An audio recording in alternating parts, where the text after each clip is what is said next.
Welcome, everyone. We are here back. Mavs Sports Take, episode 17, your weekly podcast for sports, business, and more. We've seen a lot of adversity through the 2020 season, and tonight, me and David are going unmuzzled to talk about college football, professional football, and sports as a business. We are looking from the wide scope of viewing. Ryan Roberts here. I got Mr. David Turner with me tonight. He's all cuddled up. If you are live with us right now, on Twitter, on Facebook, on YouTube. You can see Mr. David Turner is all cuddled up because he is unfortunately on the injured reserve at the moment. But David, no matter what, week in and week out, you are here. We are here. We are unmuzzled as always, my friend. How excited are we? How are we doing? We're pumped up. Again, it's great to be back on another Mavs Sports Take here. Ryan and David bringing it to you unmuzzled. We're going to tell you the unbridled truth about a lot of stuff that you might be on your mind. What's going on in college football, pro football, and in the business of football all the way, or sports actually all the way around. So we're excited for tonight. Just Ryan and I, no guests, just getting after it. Just a terrible twosome that we are going to let you all know how it is. I am on the couch tonight. Legs up, propped, trying to keep the pain away. But, we'll get through this one and, just take me up, coach. I'm in. David's a warrior. On the gridiron, off the gridiron, in on the film couch. room, on the couch, wherever it is, David Turner is ready to go, as you can see. We appreciate everybody for tuning in with us again. If you are live with us, we go live every Tuesday night, 8:30 Eastern time. The podcast will be released on your favorite podcast platform at 12 o'clock Eastern time on Wednesdays. Thank you all. And as always, if you are with us for the first time, we take live questions all night, baby. So pump them in to the chat, and we will be we'll be sure to cover it at some point. We also have our little mailbag section at the end where we'll get to some live questions. So anytime, any points, throw it into the chat. We would love to discuss with you folks. So usually the format of this show goes, we'll have an interview. We don't have an interview tonight. We'll maybe do some pickups. We're not doing that tonight either. You know what we're doing? We're getting down to the nitty-gritty of the sports world, of the NFL and college football worlds specifically. Before we do, have you ever wondered how the salary cap works and how some teams are better at playing the salary cap than others? Come join us at Friday Night Scout School this Friday to learn how to manage and operate under the cap, as you can't pay everyone. So join us at Friday night to learn about the salary cap. Whether you're a player, agent, or coach, you should tune in to educate yourself how teams look at the cap. That is Friday Night Scout School this Friday, 9 o'clock Eastern time. David, I don't want to let the cat out of the bag too much on the seminar, what they're going to get ultimately out of that. But just from a scouting perspective, how important is it for you to be in the front office of an NFL, CFL, Arena League team to understand the salary cap and how to potentially manipulate it for a team? Well, it's a key strategy. I mean, in any league that has a cap and you're operating under the cap, because you can't pay everyone, so you have to know how to percentage it. You have to know what other teams are using as markers in the cap. So when you're up and you're negotiating against a certain team, against even a free agency, if you don't know how to use the salary cap properly, you'll possibly overpay. You'll get suckered into believing someone's going to pay too much when you don't know their salary cap, situation. All sorts of little things that come into play, and there's a lot of little tricks of the trade here. So for Friday night, we're going to go into a few little models, a few little things, talk about a few specific teams in general to see why they're so good at it and why they are successful in the salary cap model, whereas other teams constantly seem to fail and they wind up with a lot of dead cap money space where they're paying these players a bunch of money, but they're not getting production out of them. Awesome. And again, Friday night, 9 o'clock Eastern time. Make sure to sign up today at NFLDraftBible.com. We're getting into some college football news. We're getting into some NFL news.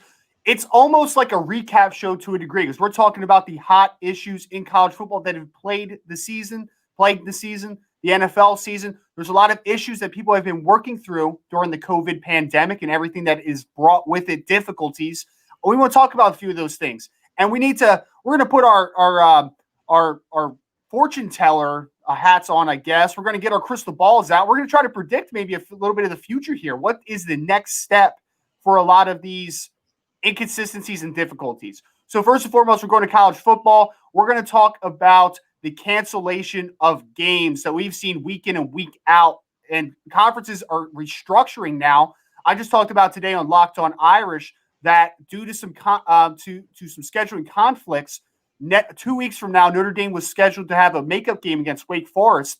Some of those games are completely canceled. So Notre Dame has already clinched the ACC championship game without even playing in 2 weeks against Wake Forest. We see week in and week out the Big Ten having to cancel games, the SEC having to cancel some games, ACC, all these conferences are canceling games. The Big Ten and Pac-12 were very reluctant to even play football. So was the MAC. The FCS and Division II levels, they're like, no, we're pushing everything to the spring. There is a whole lot of scheduling that's been happening, and it's been quick. We saw BYU. They're like, oh, BYU, play Cal this weekend, right? Like such a quick turnaround and all these scheduling issues. David, let's take it off from this perspective. I didn't even mention the All-Star game format getting completely shook, right? With the East West Shrine game getting canceled and NFLPA Bowl going full virtual. Is the College Gridiron Showcase the number 2 college All-Star game this year after the Senior Bowl? Like it might be. Who knows? But we're looking at all these. My question is, how do you think that college football is handled? Everything going on, the scheduling issues, amongst all the insanity. What do you think do you think they've done a good job? Is basically what I'm asking here. I think that college football is a shit show, and it's absolutely complete debauchery of what it could have been if there was a NC2A governing board that would have taken control and said, listen, this is what we're going to do. Everybody's going to get on the same page in this situation. But by allowing each individual conference to kind of set their own rules and do their own thing, it's created a complete mess. And now you have teams like, Ohio State might not play enough games to be bowl eligible or whatever to be in the college playoff system. Now they would have to redo the whole system formatting to make sure that Ohio State gets in because they're one of the premier teams, and they got to have them in or ratings are going to go down, and and it just becomes, again, it was mismanaged from the very beginning, and we see the ripple effects of that mismanagement continue through even now the later stages of some of these seasons. By not thinking things all the way through, not only like how to handle bowl season, not only how to handle playoffs and things like that, but not only like let's take it a layer further, peel back it even further. By granting every single senior an extra, or every single person in college football an extra year of eligibility, that ripple effect is going to be 3 to 4 years down the line on recruiting. And it's going to affect the next 3 to 4 recruiting cycles because all these kids have an ability to stay in school longer, finish out a degree, and their scholarships are still valid. So now, usually, most players get 4 years to go. They can take a redshirt year. That's 5. If they get injured, they get a 6-year. Well, now they have an automatic 6-year. So you have players that can actually stay in school longer. And yes, you're going to still see juniors come out that, want to come out, that have the talent to come out. But let's talk about that 6 year or 5th-year senior that's like, well, if I stay an extra year, I can finish out my graduate degree. It's on scholarship. I know I'm not going to go to the pros and play, so why not stick it out and get this degree for free and finish getting it done. So there's so many layers that I don't think the NC2A thought about when they started making these rules and doing things. They just kind of went with maybe the most popular thing that they could sell in a press conference without really thinking about all the repercussions all the way through the system. And I don't think college football has handled, all the outbreaks and everything 100% great. I know Rick would disagree with me and others would disagree with me. But when you have these hot spots like Texas was very early on, where was it Baylor had to cancel like 3 or 4 games, right? And Houston couldn't get on the field for a month because of all the outbreaks. It's like, how do you then just say, okay, we're going to start it up and get it going? I mean, the health and the welfare of these young men, I mean, we really got to stop fooling ourselves. Is not what they're thinking about. It's about the profitability of a sport on the field, and they mask it under a collegiate format so they don't have to pay the players. So, it's, for me, it's absolutely just a travesty of what they're trying to pull off in underneath this cloud of scholarships and things, when that's really not. I mean, all they care about is getting the games on film, on TV, to pay for school, which, again, as a business, that's been their business model. It's been lucrative for so many years that's what they were coupled into. And look, if they get the vaccine's effective as they're saying, and we could probably get back to that model next year. But for this year, I truly feel it was an epic fail. Yeah, and I agree. I would agree more. I know Rick is kind of a pushback on like the professional level, but I would 100% agree as far as college football is concerned. They've mismanaged a lot of things. Like we saw the Big Ten and Pac-12 not want to play, right? And then they basically got pushed to wanting to play, right? Like the higher ups, the leadership is like, we're not playing college football. And then, a lot of the players have that pushback, specifically in the Big Ten. I think of that petition that's going around, and they're basically running the business of, if we're going to pay, if we're going to play. And I think there was a lot of mishandlings, to say the least. And we've seen a lot of opt-outs in effect to that before the season, during the season. And this is from a scouting perspective now, David, because I want to take us there, because it's not even just like, oh, we can throw all these guys into a bucket and say they're all the opt-out guys, so we need to take it for, we had different layers of opting out, right? Before the season, Micah Parsons from Penn State decides, when all the craziness is happening, right? He's like, I'm good. Jamar Chase from LSU, I'm cool. Tyler Shelvin from LSU, I'm fine. I don't need to play football this year, right? And I didn't blame him. I couldn't blame any of them. So let's take this from a scouting perspective now, David. A junior that is now draft eligible, that has had maybe 2 great years of tape, but now is missing that 3rd year, and maybe he's only 20 years old, and there's a little bit more of a projection. How much of a risk is a player like that taking? And from a scouting perspective, are you knocking a player for only having 1 to 2 years on tape and not being to the level that you would like to see physically coming out of college now? I think this year, you cannot, like any business decision, right, Brian or Ryan, you can't make a business decision on emotion. You have to take the emotion out of it. And this year, with the shortened seasons, the very little tape that's being exposed for everybody to digest and look at, you better know you're in the top 150 if you're a junior and coming out. If you're not in the top 150 and you're a junior, you need to go back. And that's just the reality of it. I mean, I would say that every year, but if you're that scenario you just said, a 20-year-old who, has played 2 good years, if you can't guarantee you're in the top 150, top 3 rounds of this year's NFL draft, you need to go back. You need to hope there's more normalcy next year with, the vaccines and things coming forward, and it looks better next year going, and you have a full off season and everything is back on track, where scouts could do their jobs. They can come in, do all the research on you. They can talk to everybody about you. Because if you're coming out and you don't have a firm grasp on being a top 150 athlete, and you leave playing experience on the table and that opportunity to go back and get your stock up, then you're really making a poor business decision. I mean, right. You really are. And that's like, well, I should have been able to come out. I should have. 2020 is full of shouldas, wouldas, and couldas. But don't leave this woulda, coulda on your table where you could go back and improve your draft stock. I mean, the reality of this situation for a lot of these young men that are thinking about coming out is go back. It's too much of an uncertain year. Even seniors that were rewarded this extra year should think about it. They should think about it. They should really spend 10 days after the season, tune everybody out, get who their core is around them, their parents, their whoever their core is. Not an agent, not people that have a vested interest in you making the decision of coming out, but some people that don't have vested interest in, and then make the decision then.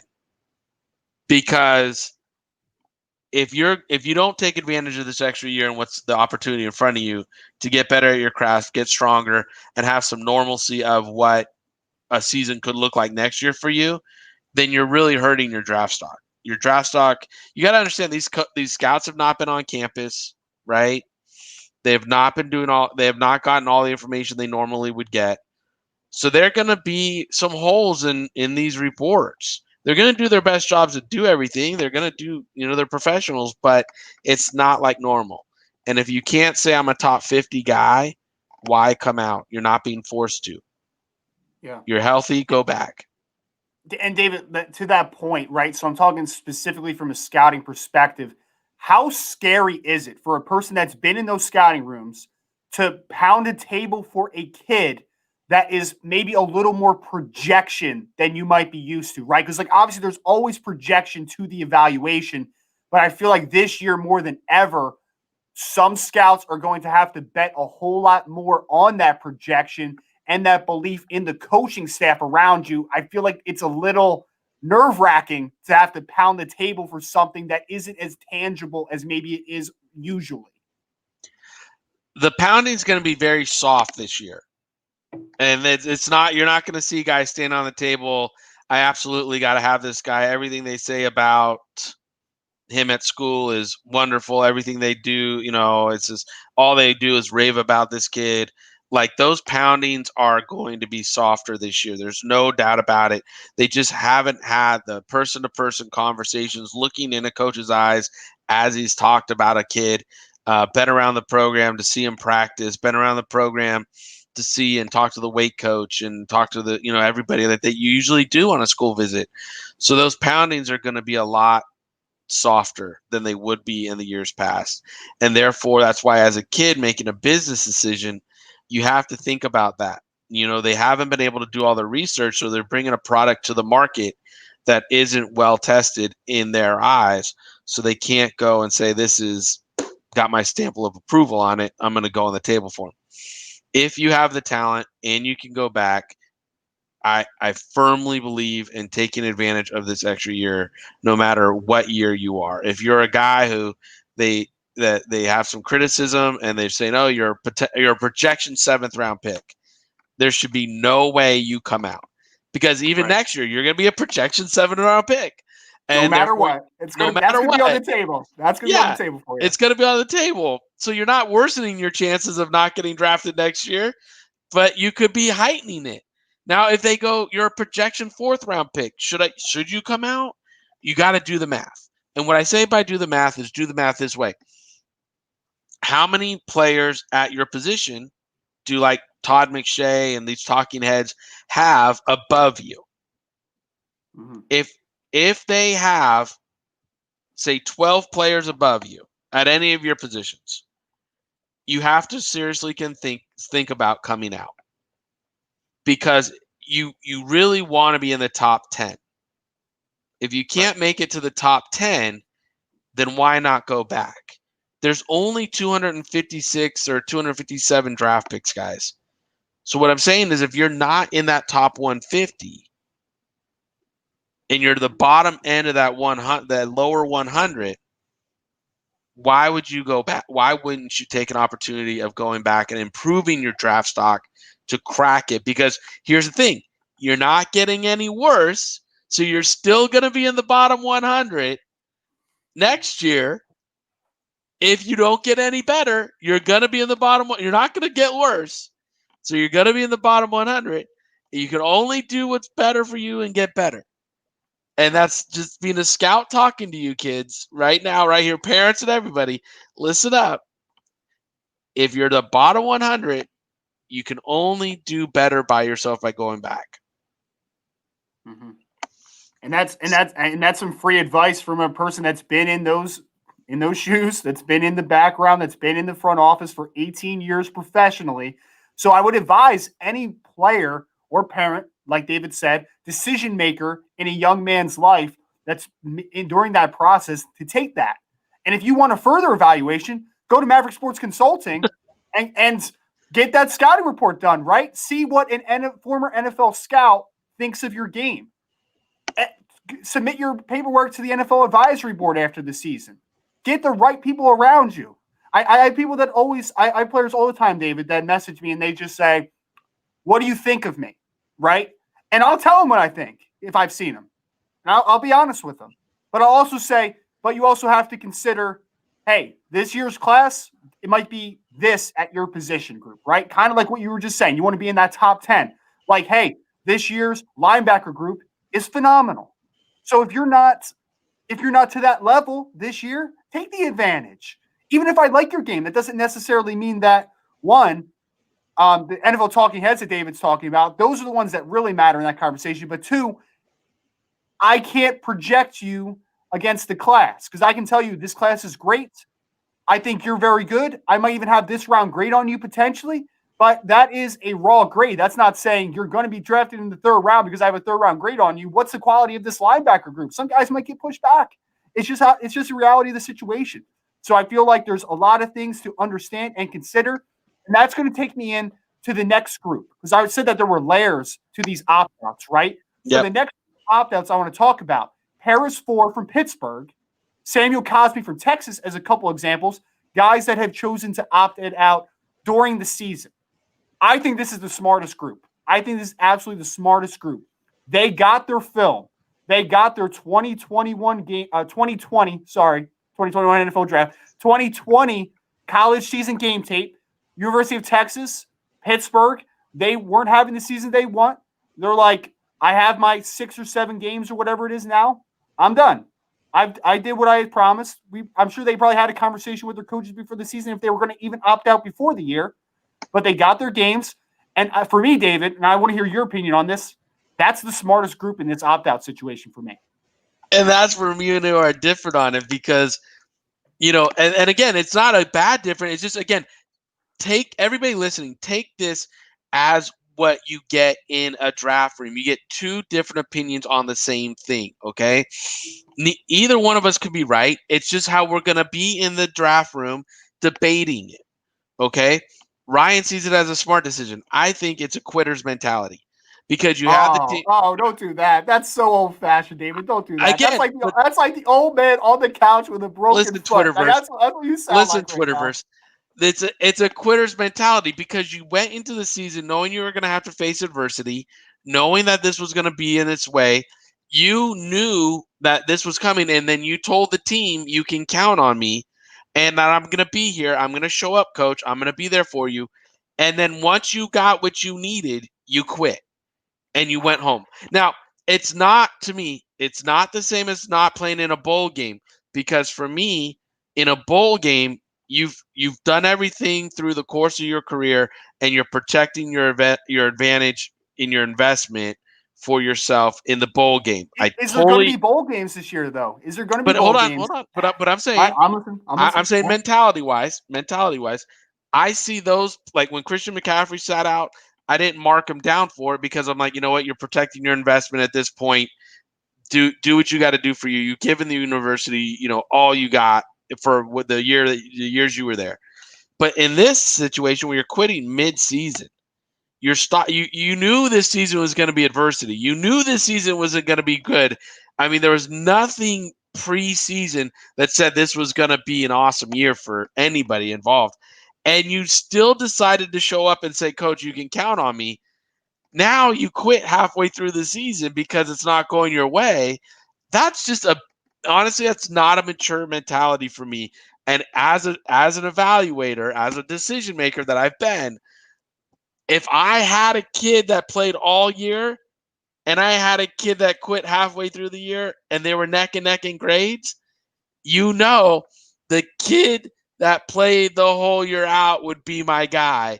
The other kid, I would let him go somewhere else and be somebody else's headache. Wow. That was not the response I was thinking about, man. Because, if you haven't seen the morning show on NFL Draft Bible, Dr. David is always, you got to look out for yourself. It's a scary world, the COVID running rampant, right? And I can't pass judgment on these kids because, one, that's just on the surface saying, like, they quit just for their selfishness, right? But, like, is there something behind the scenes? Because, like, J.C. Horn from South Carolina, right? He's had a string of COVID cases that has ran through his through his family recently. So that was part of the deal. And then his head coach got fired. I feel like it's just there's a lot more under the surface maybe than we're seeing for some guys. That's all I'm saying. Every story is individual. Every story is individual, Ryan. You're right. And every story would have to be taken and researched why their decision was it is. But I'm saying on the surface, just looking on the surface and a surface view from it, for me, is like these are guys that got what they needed, selfishly got what they needed, and then bounced out. And that's not the mentality. Because in any NFL season, there's going to be adversity. I mean, look how many teams, like right now, the NFC West or NFC East. I mean, the Giants are leading with 4 wins. How easy could their players have cashed it in when they only had 1 win? Now, Joe and the team over there, the coaching staff over there, has gotten them to win 3 in a row, and they're leading the NFC East. Like it or don't like it, one of those teams is going to the playoffs, and right now the G-men are on the roll, and it could wind up being them by the end of the year. And hey, let's just be honest, they could go there with 6 wins and be 10 losses and be the division winner and go to the playoffs. Okay, it's a likelihood. If you look at all the NFC East schedules coming up, I'm not surprised if it's a 5 or 6 game win team that takes that whole division and goes to the playoffs. And then you got teams like the Bears that went 5-1, and now they're like 5-6 or 5-6, yeah, something like that. And they're probably going to end up getting fired. So it's just what it is, and that's why I'm saying, like, the adversity hits, you got to know your locker room is behind you, and on the surface, the kids that are taking this opportunity to opt out mid-season are showing on the surface, a selfish character. Okay, that's fair enough. That's fair enough. Multiple perspectives. Like David said, it's an individual by individual base. I want to touch base on the last subgroup of this conversation, right? Sure. So, a lot of small school kids, their season got pushed to the spring. Yes. We talked about the Division II kids, the FCS kids, football championship subdivision kids. So they had a decision, right? So if they play in the spring with the January 18th deadline still intact, they had, if they're going to play in the spring, you're not in the 2021 NFL draft, which is a little unfair, in my opinion. I understand why they're sticking to it, because that's a really tough turnaround. We've talked about that a bunch. That transition from playing and then only a couple months later you're playing in the NFL and a training camp potentially. Like, I get why they are staying packed to that January 18th deadline. So now there's some kids who have opted out of their spring season in order to prepare for the season. And these are smaller school players, okay? So I'm talking about guys like Chris Garrett from Concordia, who I know John talked about a little bit on the morning show one time. He had 36 and a half sacks in 3 years at Concordia and 15 forced fumbles. Talented football player, absolutely. But he's an undersized Division II kid. And then a guy like Jaquan Hardy, who I like, is a Tiffin running back who averaged 8 yards a carry last year, over 1,500 yards, really tough, physical, low center of gravity runner. But now these kids those two specifically are Division II kids. We had Spencer Brown that was on a couple weeks ago, the Northern Iowa kid, who opted out of the season, but he, had a 3rd round grade from Blesto going into the year. He's going to the Senior Bowl. So his decision's a little differently than from those guys. But David, we already talked about it a little bit about taking that opportunity. These Division II kids, like, are they going to get an all-star invite? Are they going to go to the combine? I feel like that's a very nearsighted decision, and probably a decision, like you said, probably don't have the absolutely right people around them to give them the best perspective on whether they should return or not. And again, this is last year, I think in our draft analysis after the draft, our post-draft analysis, we saw only 6 FCS kids get drafted. And I believe the year before there was 16 or something like that. And that it was in the teens. It was something like that. It was in the teens. It was there. So, you saw a major drop off, and it's not a place where the NFL is showing that they're shopping for a great deal. So I think any of those smaller school kids really should have taken the opportunity to go back to school, play, and not opt out, because it's too big of a stretch that you're going to get drafted, in a normal year, to say you're one of the top 16 FCS or Division II school kids that are going to get. And then in last year when we saw, here's a factor. I don't know if the Hula Bowl's playing. I don't know. I haven't seen an update from the I hula hoop. think they are playing. Okay, I haven't seen an update, so we'll see what goes on there. The Gridiron Classic is going, from what I understand, Yep. and the Senior Bowl is going. Yep. So let's just say there's two. We'll say Hawaii says no, you're not playing. Local people out there like no, you're not playing. So if there's only two places to get verified measurables and guarantee that you are going to get verified measurables and seen, and you're a smaller school kid, how do you get this? How do you think you're going to generate hype, generate interest in yourself for your draft stock to go up? Because usually those guys would go to the NFLPA Bowl or go to the East-West Shrine game, get a little hype, and then maybe there's an injury at Senior Bowl, and then they show up at Senior Bowl, and they have 2 solid good weeks. They have good workouts. They get a late invite to the combine, whatever. And like there's ways to generate your hype and generate that kind of upward movement of the draft boards, right? This year, those spots are so coveted, and the big school kids are going to take them.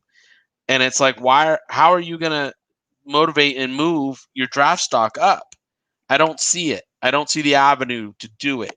Back when I was scouting, obviously you've heard me tell the story of Nathan Shepard out of Fort Hays State, and he was a guy that went to the Senior Bowl. He had a great Dominated. yeah, he dominated, had a great 2 days before he broke his hand at practice, but he still stuck around at the Senior Bowl. He still did interviews. He still stayed, there so scouts could get to know him and talk to him. And, when he did all his post draft stuff, he did it with a cast on.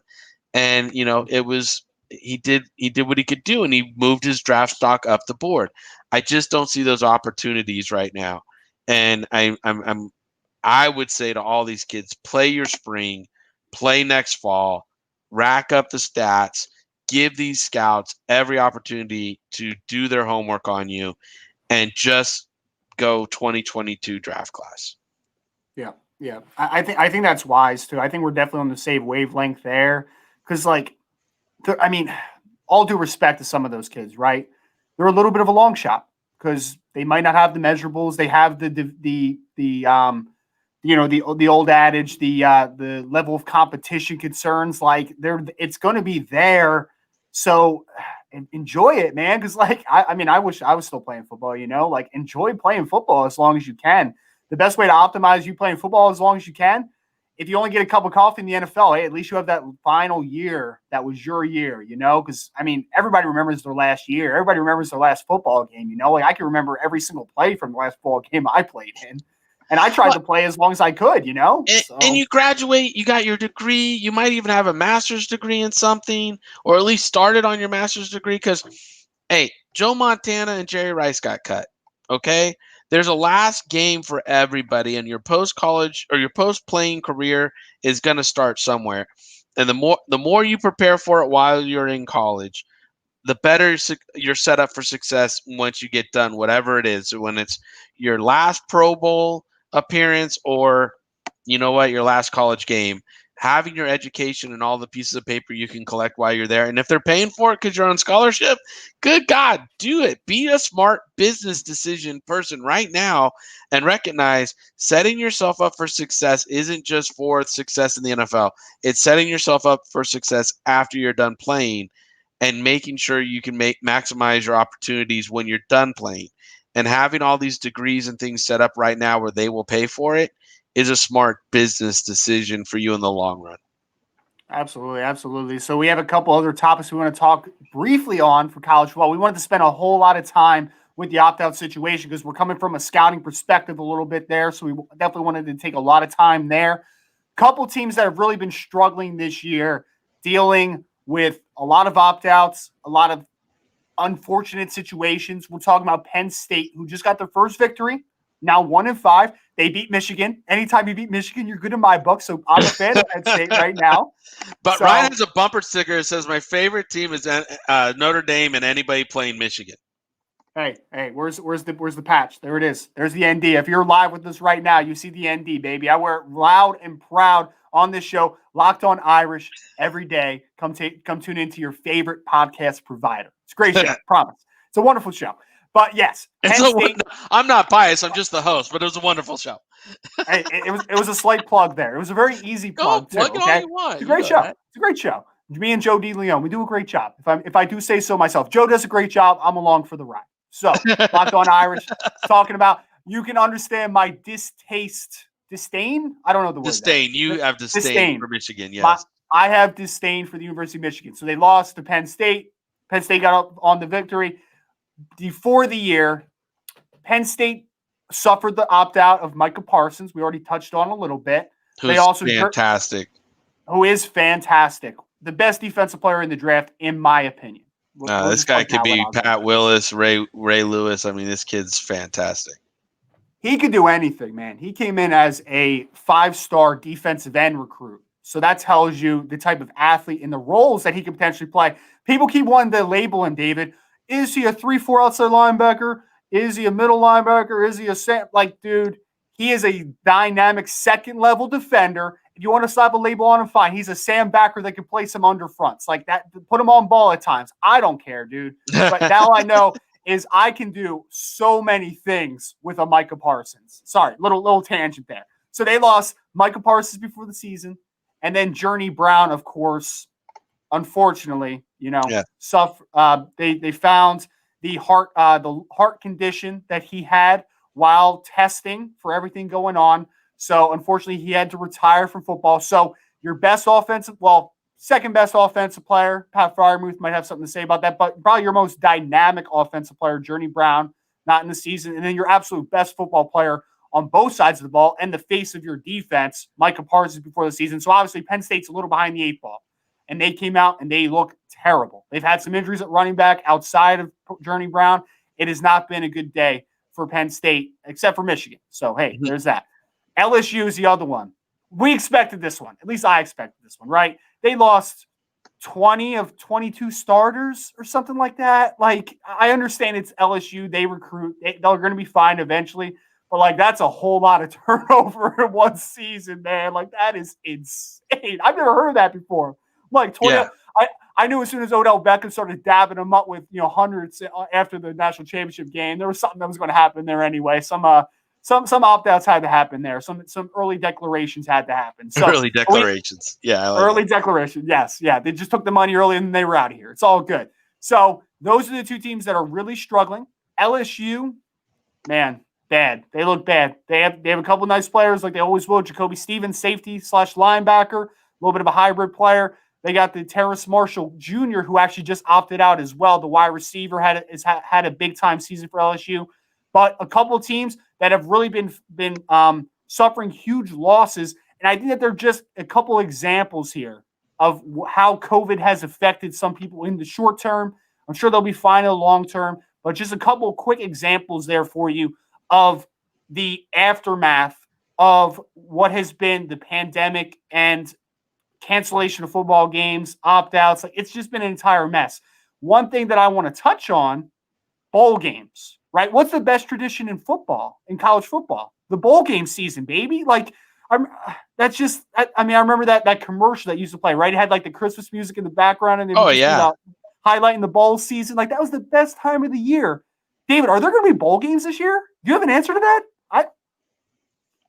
I don't. I mean, you like, this is part of the crystal ball start of the show, right? Like, this is where we're rubbing the crystal ball, forecasting, and like we touched on a little bit earlier with the Ohio State not even knowing if they'll be eligible because they don't know if they played enough games and that whole scenario, and then how do the Pac-12 have eligible bowl game teams with them starting late, and now they're canceling a lot of games.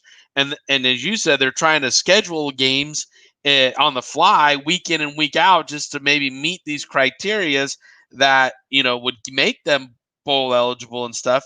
It's such a patchwork quilt. Is that what they're called or whatever? It's just like patchwork. Yeah, patchwork quilt. Let's call it shit show. Shit show. That works. Shit show. It's a shit show. It's a mess. It's an absolute mess of trying to figure it out. I mean, my best guess is that you might have like 4 or 5 bowl games, and it might be 6, and that's gonna be it. And at the end of the day, with COVID spiking, look at what just happened in Santa Clara County. The local government said we are canceling any kind of contact sports in our county, which forced the Niners to leave and Stanford to leave to go play their games. They are out of it. I mean, the Niners are coming down here to Arizona. They're going to play their next 2 games. I think it's in Glendale. The schedule permits them to be in Glendale playing. And then Stanford, I don't remember. I can't recall where they're going, but they're getting out of. They got to get out of California too to play their games. Right. So how does the Rose Bowl be played? How's the granddaddy of them all get played if the local government isn't allowing other things to happen and stuff? So, right now we're seeing with these record numbers of COVID going up, and if they continue to spike after the Christmas season and get even worse, will we see bowl games? I think it's going to be very hard to pull off bowl games. And if you do see bowl games, I think you're going to see a bubble scenario where the teams come down to whatever market they are almost 10 days in advance, bubble it up, and then play the game so there's no jeopardy of that game getting canceled. Like we're seeing with the Pittsburgh Steelers and Ravens. I mean, the dang thing's been pushed back, almost freaking 10 days now to get it played. Gross. Yeah, but yeah, Denver can play without a quarterback. So, it's just like to save from that scenario happening, you would have to start creating micro bubbles to safeguard to safeguard the game. Let's not get it twisted. I wasn't about to say safeguard the kids. It's to safeguard the game. Right. And it's so funny, right? Like the Steelers Ravens rivalry that gets so much viewership, like they can move that game over a little bit. But you're talking about the Denver Broncos game, like they had to play with their practice squad wide receiver who was a former college quarterback. Yeah, and I love Jerry Jones's stupid comment today, where he was like, "Oh, there's no different than us playing with our 7th-round pick at quarterback." I'm like, I'm sorry, your 7th-round pick is a quarterback who's been in the quarterback room, who's taken some quarterback reps, not the practice squad kid who stopped playing quarterback his junior year in college. David, I wanted to punch myself in the face when I saw that. I wanted to punch Jerry Jones in the face and then punch myself in the face when I saw that comment. I could not believe that he said that. I could not believe it. I mean, I could believe it because it's Jerry Jones, right? Like he's loose-lipped. He's gonna say stuff once in a while. Like I could believe it, but at the same time, I was like, he just said that. He just said that his quarterback is on the same level as their practice squad wide receiver. Well, that goes into his drafting strategy because obviously he didn't draft a guy good enough to play quarterback. He maybe the kid should be that. I'm just like, I mean, come on, Jerry. You want to talk about your drafting strategy? It's not like your team's, laid in with a bunch of freaking, great players sitting over there. So you want to talk, if you're drafting a quarterback in the 7th round, should be playing receiver somewhere. Let's talk about your draft strategy there. Well, Jerry, come hit up the draft Bible, man. I could have told you that Ben DiNucci should not have been drafted to start with. We could have started there with you, man. We could have started there with you. And then I leading up to the game, everyone's like, when DiNucci had to play, like, oh, DiNucci's a really nice developmental player. He's going to be a good player. One game, dude. That's all it lasted. They're like, all right, see you, kid. Good job. Thanks see you. Yeah, I don't know where where's he been since? Flipping pizza pies in the freaking kitchen? Who knows? Dude, they went with former AAF great Garrett Gilbert the next game after Ben DiNucci. Like that sums up what Ben DiNucci showed them in their first game against the Eagles, which should have been a winnable game, but because the Eagles are terrible. We could spend a whole everybody's hour. Beat the Eagles this year. Oh my God, the Eagles are so bad. I can't even, David. I really feel like we need to touch on that one time. Actually, I think we are touching on it because I think I put it on the script for tonight. So hold that thought. Right. We'll hold that. We'll hold that. Before we get to the NFL news, first live question of the day. Appreciate Danny Football 59 for throwing this one, and I'll answer this one, David, because it's 2021 NFL Draft specific. What order do these three come off the board? Predictive here. Shaun Wade, cornerback from Ohio State. Eric Stokes, cornerback from Georgia. Darian Kendrick, cornerback from Clemson. And Tyson Campbell, cornerback from Georgia as well. So we got two Georgia corners. I've been on the Eric Stokes I was going to bandwagon say, a I little can bit. predict your order here. I can predict your Predict order it. here. No, do that. Let's have fun. Predict I'll it. Go ahead. bet you I can predict because I've heard you I'm talk here. enough about this.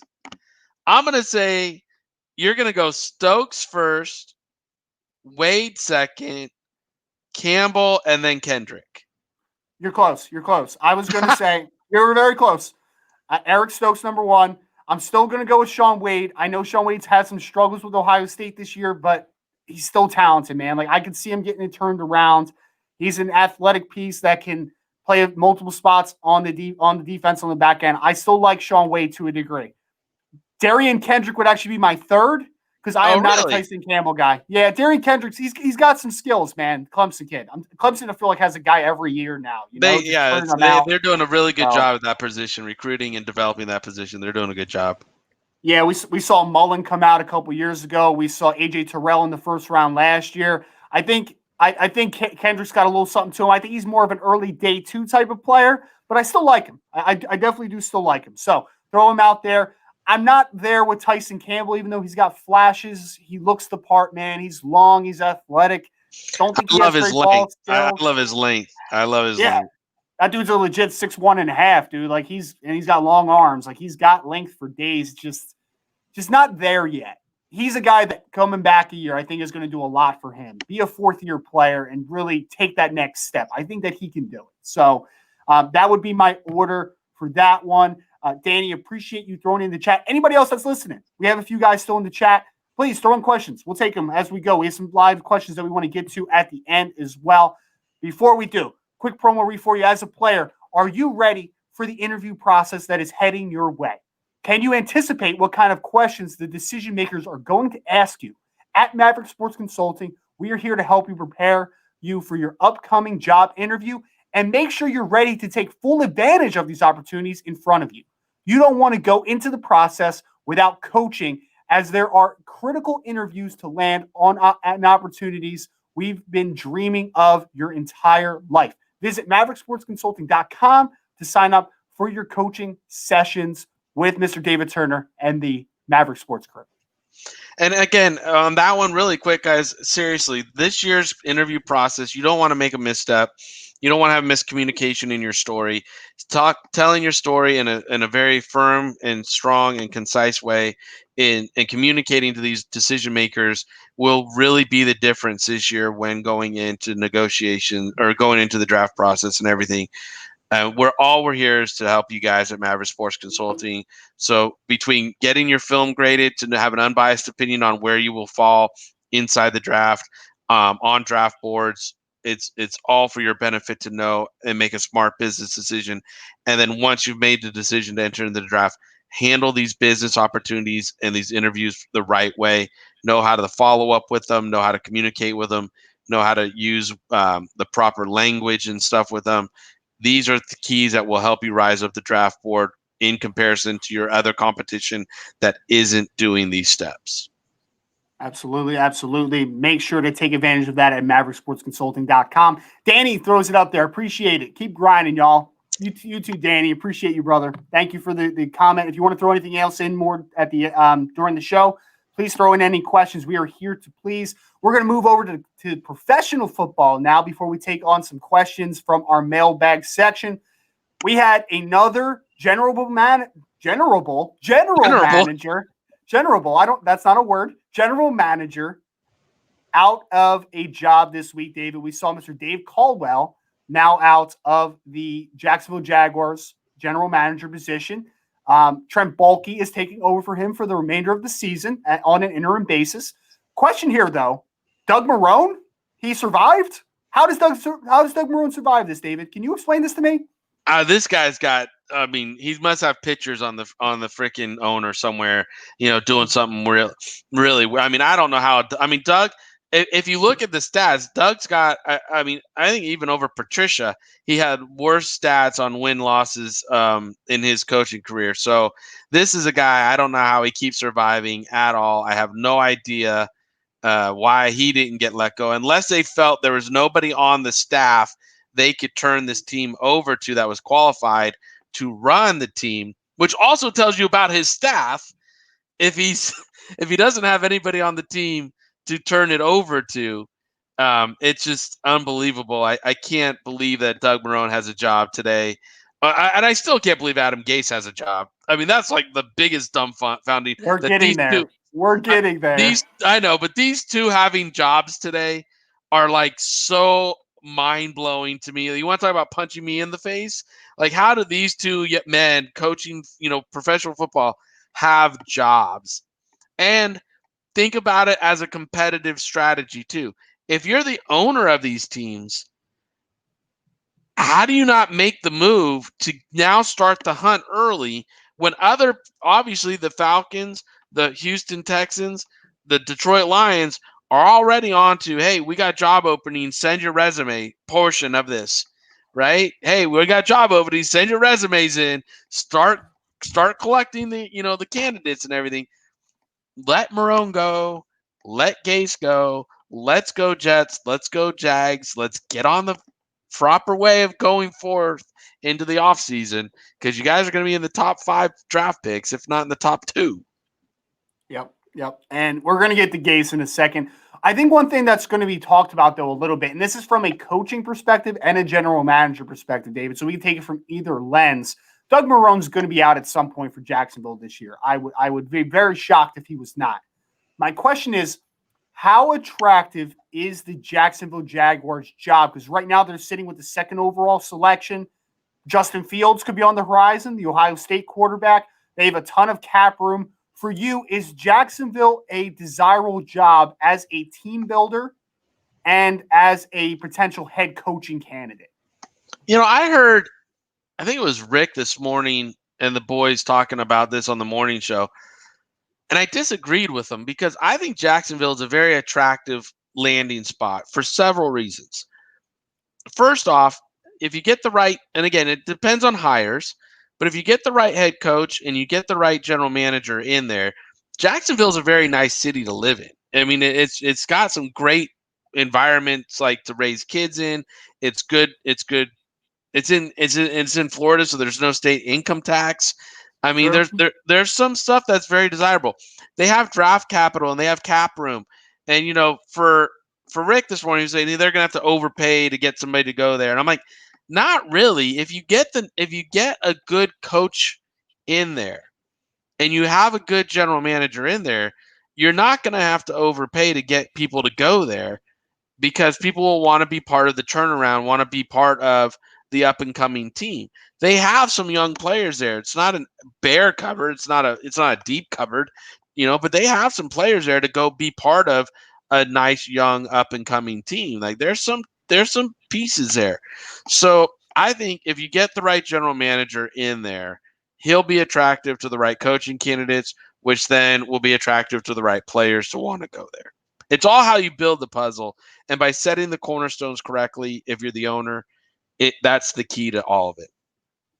Yeah, and so I completely agree. And I'm more on it being a great destination if I was a general manager, because I think that they have draft capital that they can use. They're in a solid landing spot to get a franchise quarterback potentially with the second overall pick.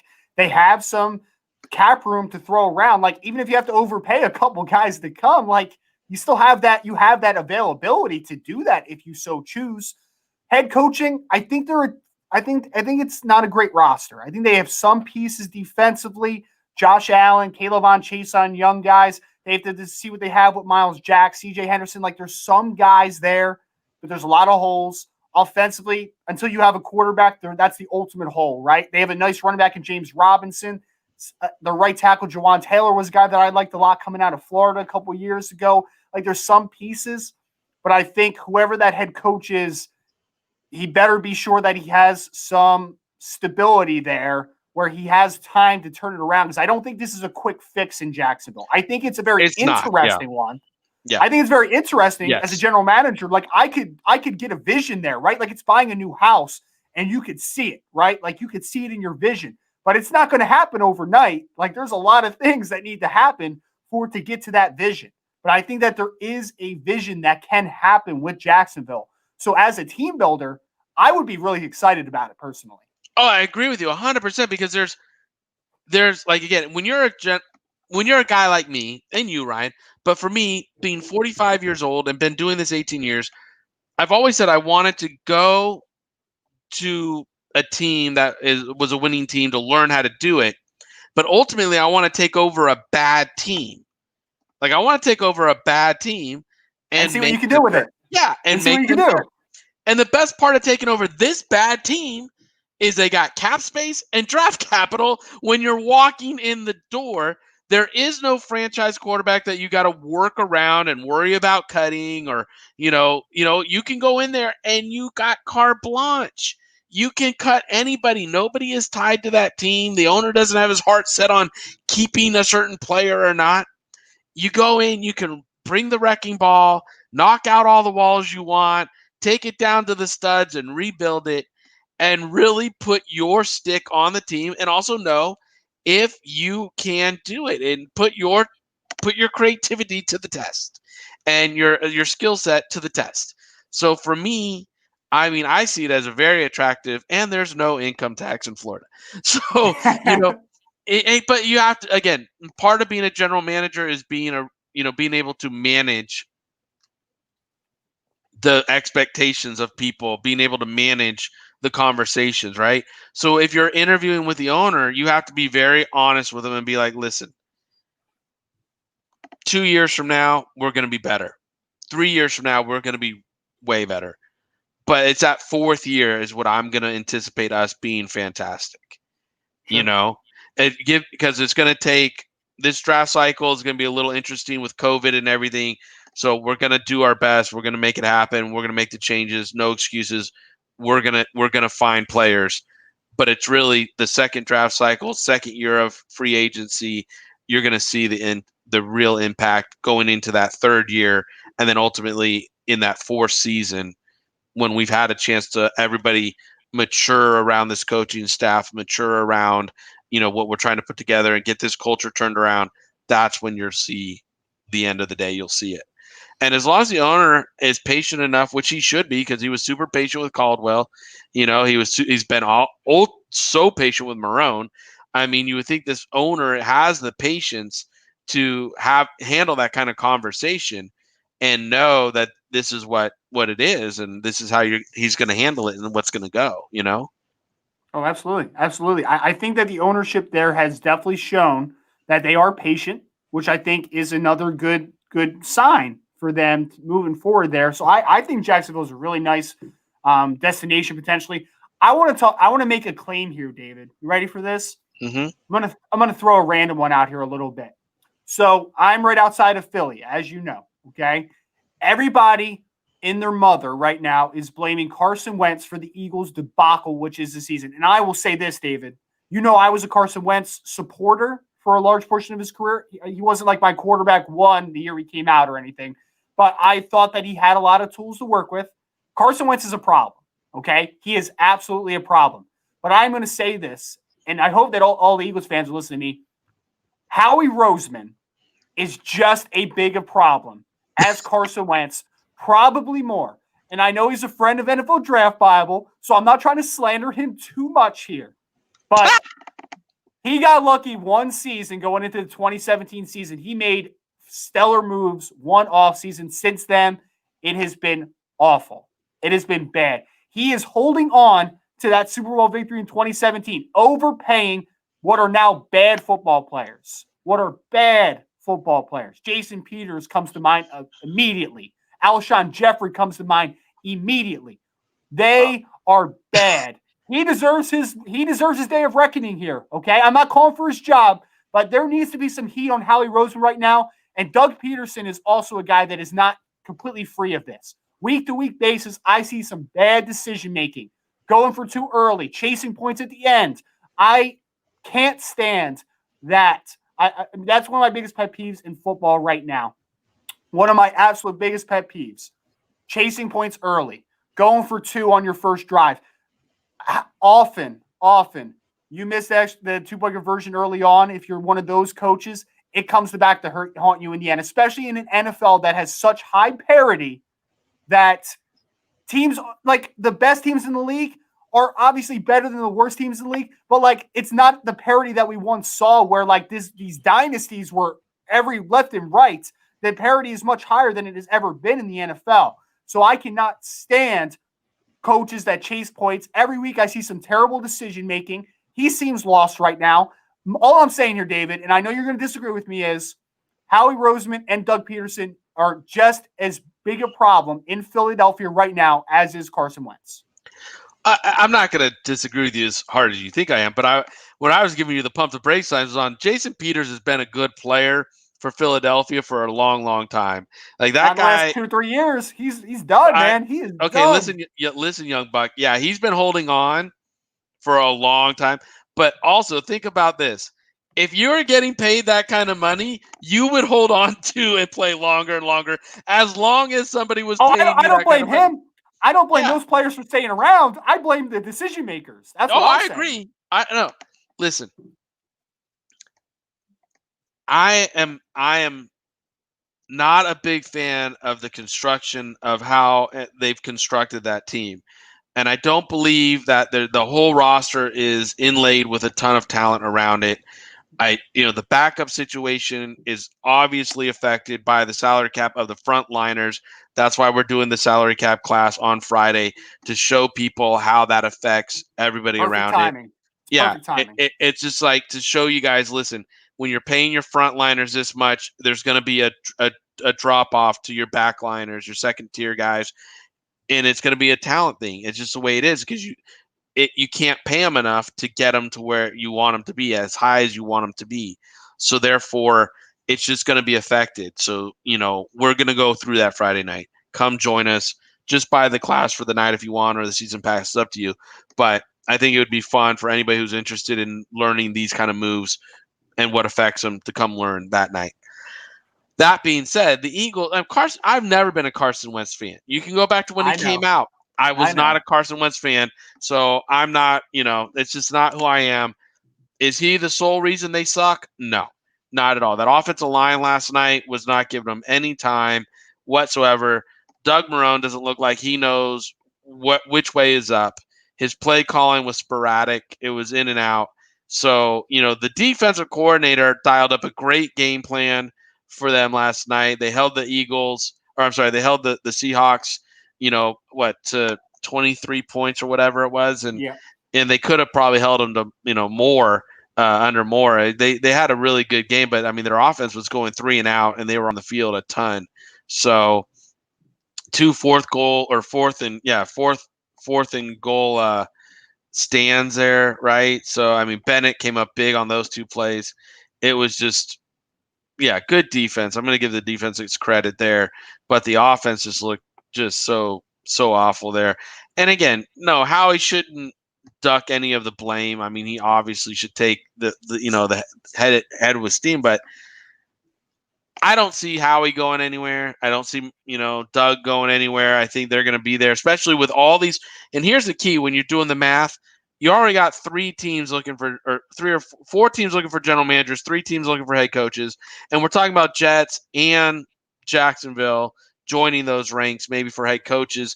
And we're hearing rumblings about the Bears and maybe Vic Fangio out there in Denver. I don't know if you got that on the script for tonight, but I mean, think about this. Is Elway going to survive? If he fires Fangio, is he going to survive? How can Elway survive when that team is, again, it didn't manage its quarterback situation right, so they had to play a game without a quarterback.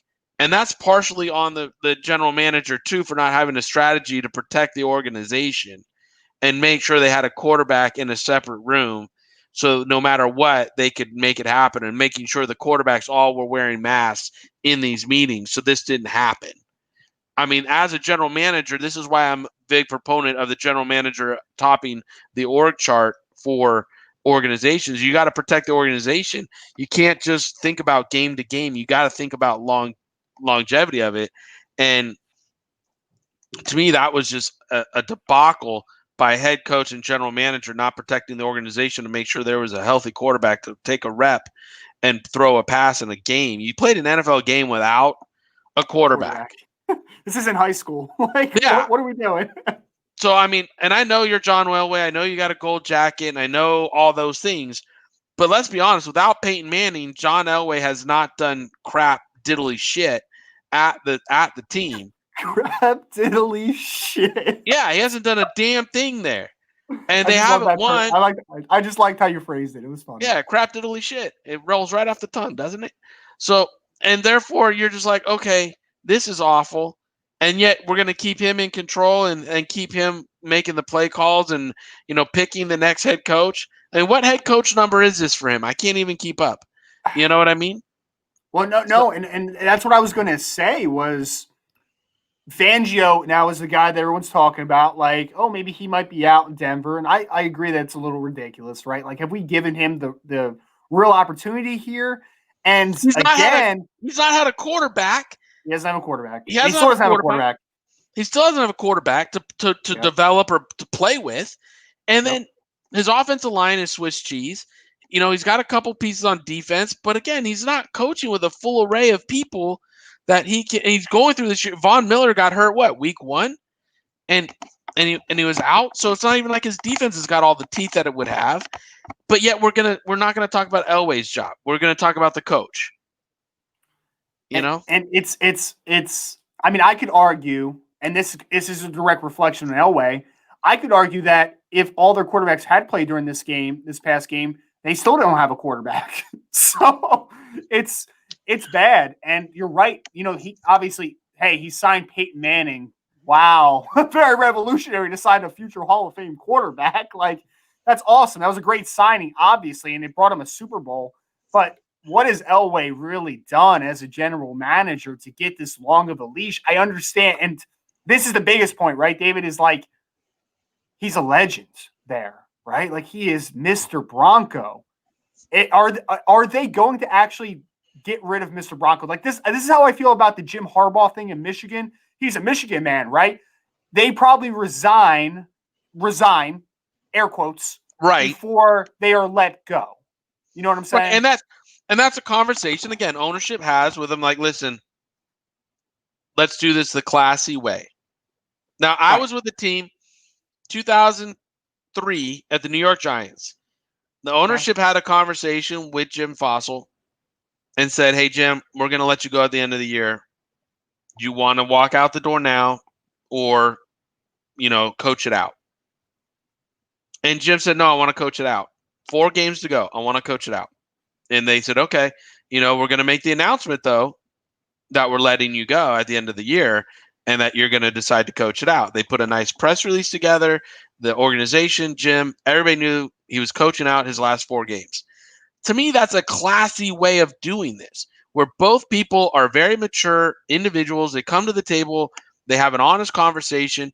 Jim still put everything into the last 4 games, coached him out, and then he walked out of the building, head held high, and the ownership didn't have to name an interim head coach. It was great. It was a good situation. We don't see that nowadays. We don't see these kind of relationships where owners and coaches can do this. And with a guy like Elway, you definitely should have that conversation. Like, listen, I think we need to make a whole culture change here at the end of the year. You and Vic are going to be out. We'll say you're moving on to other interests in life. Vic's just going to get fired. Okay? Everybody wins. Let's do it. But I mean, like you were saying with Howie, I think he's bought himself another year. And like I was saying, when you do the math, if they make the math, if you got the 4 GMs already, say they make the GM switch up in Chicago, that's 5 GMs in 1 year. That will be a huge record. Okay. I was about to say that's like pretty that's not a typical thing, right? Like 5 in this offseason. 4 is a lot. 4 GMs is a lot of movement. But if you add the Bears to it, and then if you were to add the Broncos to it, like that would be unheard of to see 6 or 7 GMs in a year. You've seen 5 or 6 coaches in a year. Okay, we've seen coaches, but GMs in a year, that's just something that's been unheard of. So, and again, people are looking at the Chargers. Like maybe the Chargers are going to make changes with Lynn. They need to get Lynn out of there, man. All due respect, they need to get him out of there. But that's what I'm saying is like there is potential for 7 or 8, which again, if you get to 8 head coaches, that's a record. If you get to 5 or 6 GMs, that would be a record. So Eight head coaches is 25% of the league, right? Like that's 1 out of 4 coaches out of a job in one season. That's insanity. that's what I mean. Last year we didn't see any movement really, right? And now this year we're seeing that we could see record movement in front offices. And for guys like you and I, that's good. But but the people that are sitting in jobs right now, that's not so good. So Right. it's terrible to talk about it. But again, we're in a situation right now where people are underperforming in their jobs so bad that these changes are just lingering and looming. I mean, you got places like Carolina that are talking about Marty GM moving Yeah. on and Matt bringing in his own guy to be there. So that could be a GM switch out. I mean, and look at what's happening in Washington. Washington's, I mean, they're going to bring in a guy and give him a personnel title or a GM title over there. So again, you're going to see record movement this year in the league on personnel sides of the ball and stuff. And I know we kind of got off a tangent. We were talking about the Eagles, but it just led into this tangent where I think people need to be aware that it's going to be a fast moving January. And if you don't do the math to know where your guy's lining up and how it's lining up, or maybe why a guy is keeping his job is because there's so many openings that owner didn't want to get into a bidding war for a guy or something this year, where if they wait one more year, it might not be a good season next year. But if they wait one more year, then they can, they might be one of 2 jobs open or one of 3 jobs open, which will give them a situation to get a better price on a guy because, now supply is not out there and demand is sitting there. So and again, these are business decisions. Fans don't like business decisions; they like emotional decisions. But like we've said this whole show, you got to start thinking of how to make your business decision and why they make the business decision. Is this year too many players might be out there trying to find GMs, which will drive the cost up on it. Yeah, absolutely. So again, mass exodus potentially on a lot of head coaches. Matt Nagy isn't a guy that David talked about. Anthony Lynn, is he going to be out of a job soon here? Mike McCarthy, is he going to be one and done in Dallas? Like, there's a lot of questions there, I think, too. Mm-hmm. GM jobs opening up. We're going to see a quarterback exodus, too, right? Very soon, because Drew Brees is out. There's a lot of quarterback positions. Like, Chicago's going to have to figure something out here soon. The Jets look like they're moving on from Sam Darnold. There's going to be a lot of questions at the most important spots in building a team, right? Talking about from a decision maker, general manager, head Mm-hmm. coach, and then also the most important position in all of sports, not just in football, the quarterback position. So I think there's going to be a lot of new faces in some very important positions. My question here, David, and we're going to move on to the quick questions after this because we're running a little bit over time like we always do. Always do, yeah. It's a thing, so who cares? So I want to talk about the Jets for a second because we talked about Adam Gase being out. I like Joe Douglas. So I want to put this out on the record because we've put this out on this record before, right? When he was with the Eagles, I like Joe Douglas. And then he went with the Jets, and I thought his first drafts, like Mekhi Becton's probably going to be an all-pro this year. The wide receiver they took, Denzel Mims out of Baylor, is really coming on. They have some good pieces in that draft this past year in Joe Douglas' first year. It seems, though, that he is a little too tightly attached to the hip to Adam Gase, who might be coming out this year. So my question is, and I feel like I see this more now than I ever have, and you can correct me if I'm wrong, but it seems like head coaches and GMs out at the same time. I feel like it was never quite this conjoined. One, is Joe Douglas going to cost himself the job here because he's attaching himself too closely to Adam Gase? And is this an abnormality that I'm seeing that both these positions are out in the same offseason, or am I just a little nearsighted on that? No, here's the problem organizations are running into by giving the coaches their ability to name their own personnel guy, their own general manager. They're devaluing the general manager position, which is, again, I came in under Ernie Accorsi, right? And Ernie Accorsi and Rick Spielman is where I learned this model. If you have the right general manager, their focus is the organization at all times. So often you hire the general manager, then the coach. Where a lot of this has gone astray is everybody thinks everybody could be Bill Belichick. Nobody is Bill Belichick. Bill Belichick is a one individual who handles and can do this kind of job. Okay. That's all being said. Why they're out at the same time is because often the coach brought in the general manager. So now the next coaching candidate wants to bring in their general manager. So they're treating them like an assistant coach kind of position where they're not they're not being focused on let's get the right general manager. Once we have the right general manager, then we'll let them name the head coach. And often what you like to do is put the general manager through the screws of a very deep interview process and know you got the right guy there and give him a 5-year contract and then a coach a 3-year contract. But now with people like, Shanahan and the guy in Carolina getting 6 and 7-year deals as Matt coaches, Rule. Matt Yep. Rule, thank you, 6 and 7-year deals. Now, if you go hire a general manager at a 7-year deal and you got a head coach at a 7-year deal, and after 3 or 4 years you don't like what you've got, that's a lot of money on the back end you're paying out that to let them go. Now, I know the NFL is a billion-dollar business and they make a lot of money, but think about that as a decision making. When you see these coaches getting 7-year deals, or like Gruden, I think Gruden would have got a 10-year deal at $10 million a year or something like that. So it's like you got so much money invested in this coach. Now you got to let him have his own personnel person because you've over invested in the coaching. But and then good coaching candidates know that there are opportunities out there to get a 6-year deal. So if you're going into my model where the GM gets a 5-year deal, the coach gets a 3-year deal, the top coaching candidates aren't going to want to come because they're like, I don't want the opportunity. I'll stay as a coordinator because next year I might get the 6-year deal. You know what I mean? So it's become very convoluted and to me, it's gotten out of whack and it's got to be reined back in. And this year, you again with 6 or 7 GMs coming available, at least 4 or 5, you might see it get reined in where general manager candidates get hired first, and then they go and hire the coaches. And again, coaches won't be getting 6-year deals. That's just my feeling. And like you were saying, though, Ryan, is like, why are they out at the same time? It's because the coaches with their salaries have commanded so much power now over the football operations department that they're tied together, and the new coach doesn't want to work with the guy that's already in there.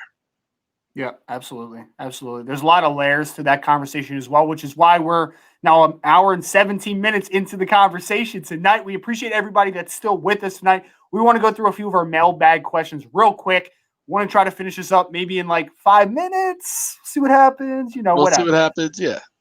David, first question we have from Draft Guy Jimmy on Twitter. He asked, specialist, to draft or not to draft? To draft, obviously. You want to draft a good kicker, you want to draft a good punter. If you lock up the core special teamers, kickers, punters, long snappers, and you can have them for 4 to 5 years guaranteed, like you got solid ones, or like when I was in Oakland, I was spoiled. I mean, we had them locked up with Kondo as a long snapper, Jano and Shane Leckler. And we didn't have to worry about those positions. So, I mean, it makes that whole third of the team better just by having those key 3 players. Now, you don't want to overdraft them, in my mind. I don't have first-round grades on kickers. I don't think punters are third-round choices. But again, if you find a guy and you value him and you can get that value where you want it and everything, it is a good thing to invest in. It really is, because it's I don't want to say they're like left tackles or not, but they're very important to that whole third of the game. So you don't agree with the Raiders taking Janikowski in the first round out of Florida State then? Is that what you're saying to me, David?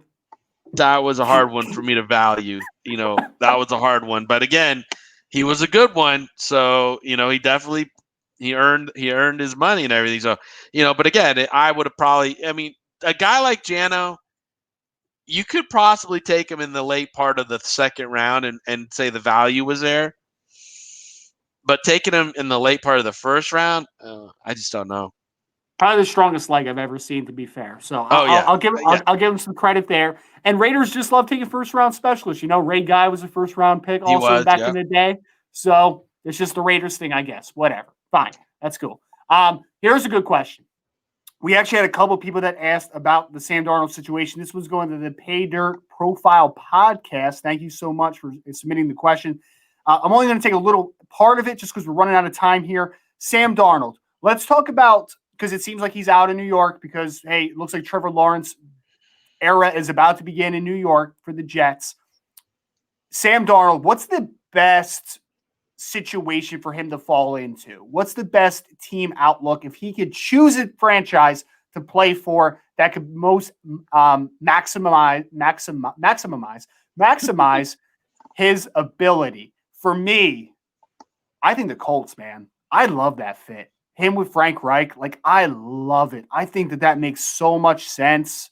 I really do. I was a Darnold guy, though. I'm going to be very honest. I was maybe a little too high on Darnold, it seems like, for me. But, obviously quarterback is it's like every position, right? Situation dictates success in that situation. Landed with the Jets was not the most advantageous start to his career. But something about Nor that. has it been for any quarterback ever. Right. Browns, Jets, who's winning in those situations? So for me, I think the Colts, man. I love that fit. I just really do. I think it makes a lot of sense. I think that's a great fit. That's a stable organization, good offensive line, committed to the run game, play action passes is something Sam did really well in college. I think that would be a dream for Sam Darnold. If that happened, I think it would be a dream for Sam Darnold. Now, other teams that would fit for Sam, to me, are teams that, think about the Niners. He fits in Shanahan's scheme really well. And the Niners would be a team that he would fit really well in. They're not overly committed to Jimmy G. You got to see. I know everybody's starting to out here on the West are starting to rumbles about Matt Ryan coming out to San Francisco because of their history together. But Sam Darnold would fit in Shanahan's system. He would fit the scheme really well. I think your choice of the Colts is the ideal first, number one choice for Sam. Yeah, let's go. But outside of that choice, if you don't go to a team like the Niners, right? You go to a team like Jacksonville or the Bears or somewhere else that's going to be rebuilding from the get-go and from the scratch, you're going to take a lot of heat because you're the quarterback, and they're rebuilding from the ground up. It's a tear down and rebuild. So that's going to be hard. You got to have a really thick layer of skin. If he goes to the Colts, if he goes to the Niners, those are places where they're not complete rebuilds. You're a piece to their puzzle that actually they need, and it would fit and work well. And like you said, you go to Denver. Denver's a bit of a rebuild, but they need a quarterback. Bears need a quarterback. So, those are teams that definitely need quarterbacks. I'll give you another one. Maybe might have to sit on the bench for a year. Steelers. I think the Steelers will be a good. He's not a vertical passing guy. I don't like that, man. Why? He's got. Oh man, he could push the ball. Hey, Big Ben has really changed his game this year. He's not pushing the ball downfield at all this season. I know, but I think ultimately the Steelers want to get back to Steeler ball, and I think they'll go for a stronger arm quarterback, to put that year of development in. I like Sam. Don't get me wrong. I think slinging Sammy Darnold. Come on, man. No, I can't support that one. You hit it out of the park with the Colts one, but I can't support the Steeler one. I can't do that. Okay. All right. Fair enough. David agrees with me most of the time, and he's a smart man. Now it's not so much. It's fine. It's good. All right. We have some questions here. Let's just get to maybe one or two more. There's been a big thing on Twitter recently where a lot of people are. So, David, I don't know how firmly you've been following along with this. So, Penei Sewell, the offensive tackle at Oregon, he chose to opt out before the season as well. He was another one of those guys. And I'll be very honest, David, he played last year as a true sophomore at 19 years old. He's only going to be 20 years old when he's drafted. This kid is phenomenal. I'm telling you. Probably the best offensive tackle that I've evaluated. No hyperbole intended. Excellent. 6'5 plus, 325, long arms, super athletic. He's got that Samoan strength to him, man. There is so much to like. I saw a comparison to Anthony Munoz. I hate comparing guys to future to Hall of Fame players. So I'm going to push back on that a little bit. But like when you look at him just from a physical perspective, like it makes a lot of sense, man. Like there's a lot there. And now there's a big push that people are saying NFL might not like him as much as the general media or draft Twitter likes him. Okay, so That makes I'm sense going with to put you. that makes sense, right? Well, I'm going to push back on this one because I think that the NFL does like him, and I think that I love the kid. I would draft him top 3 overall if I was in an okay standing quarterback wise. That would be the first non-quarterback off the board for me over Micah Parsons, even though I love Micah Parsons. That would be my guy. Now, the question here is, who's the best offensive tackle, best offensive lineman drafted after Penei Sewell? And this is going to be our last question for tonight because we don't have a ton of time left. My guy would be, so offensive guards, centers usually get pushed down a little bit. Centers not as much as offensive guards. They usually fall a little bit. Offensive tackles rise. So I'm going to say the second offensive tackle off the board is going to be Samuel Cosmi from Texas, who just opted out. We talked about him a little earlier in the show. He is all of 6'5 plus, long arms, super athletic. He wears his weight so well. There is like not an ounce of fat on this guy at 300 plus pounds. He has a lot of room to grow too. He could easily hold about 315, 320 with zero problem. Really athletic. Anchor was the question, his lower body strength going into the year because he was a super athletic kid. Did he have the lower body strength to counteract some of these speed to power converters? This year, it's been so much better, man. In space, this kid is incredibly fluid. I think NFL teams are going to fall in love with this type of upside because he's a true left tackle. The 2021 NFL draft offensive tackle class is heavy. It's very deep in terms of right tackles at the next level. Outside of Penei Sewell and a couple others, there's not a ton of projectable left tackles in the class. I think Samuel Cosmi has a chance to be that second guy off the board. I also think Christian Darrisaw, the left tackle from Virginia Tech, has a chance too because he's also a special tackle. Throwing it back to some legends at their schools, right? Virginia Tech had a young man that came out about 12 years ago now, I believe, Dwayne Brown, left tackle. There's a lot of Dwayne Brown to Christian Darrisaw's game. I'm not trying to compare him to the success. Like I'm not predicting his success there. I'm just saying when you look at them from a physical perspective, there's something there comparison-wise. And that's an easy comparison to make because he played at his school at Virginia Tech. He was a Hokie. Like that's an easy one. But I don't think it's lazy because I think that there is some validity to that comparison. So Samuel Cosmi or Christian Darrisaw will be my pick for the next offensive lineman off the board after Penei Sewell. Now, we have gone an hour. I almost said 127 minutes. An hour and 27 minutes into this. We want to thank you all because we still got people in the chat. We still got people in the live with us. We appreciate you all so much for riding out with us today. This was a fun show, if I must say so myself. It was more free-flowing. We got to a lot of topics. We went off on some tangents because I felt like it was one of the best conversations I've ever had with David Turner. So, David, before I do my little outro to end this here, my friends, this was fucking awesome. Sorry. Whoa. No! Throw it in. Throw it in the swear jar. This was a whole lot of fun. You want to leave us with a final thought, something to think about, whatever you want, my friend. The floor is yours. I just want to say thanks, Ryan. I mean, I love doing the show with you each and every week, and like the times when we don't have guests and it's just you and I talking ball, it's so enjoyable. And we do often. These are our longest shows because it's just two guys who we have differs in opinion a lot, but what's good is to bring that to the audience so they can see what professionals inside the buildings are actually talking about. We're not always lined up 100% the same, and these are the discussions behind the scenes that people don't get to see. And these are the discussions that people should get to know about and hear that, the opinions aren't going to line up all the same way in any building, in any room. And therefore, that's why it's so different when decisions are made. But this is what we're going through in this day and age. And with college football and pro football and everything is that, there's going to be a lot of uncertainty and adversity coming our way through this off season and getting into the draft cycle. And in the next 6-7 weeks, there's going to be teams with new general managers, new head coaches, new quarterbacks.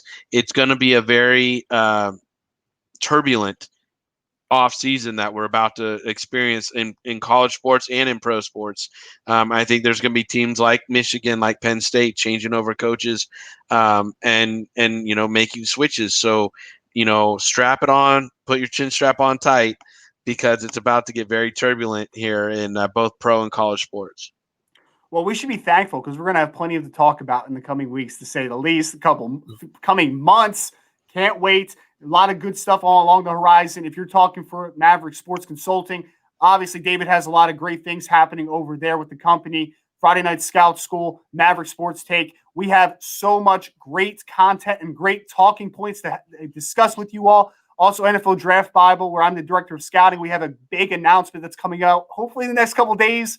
I've been so excited for the last few weeks, wanted to put it out there. Unfortunately, I am not allowed at the moment, but we appreciate you all for coming along with this ride again. Make sure you like, share, and follow us. Give us a rating. Give us a review on Apple Podcasts. We really appreciate it. You can find this on any podcast platform that you choose, that you use. You can also follow us on Twitter at Rise and Draft, at Mav_sports, Instagram, LinkedIn, and Facebook. Thank you all so much for joining us again tonight. We'll catch you next week, same time, same place on Maverick Sports Take.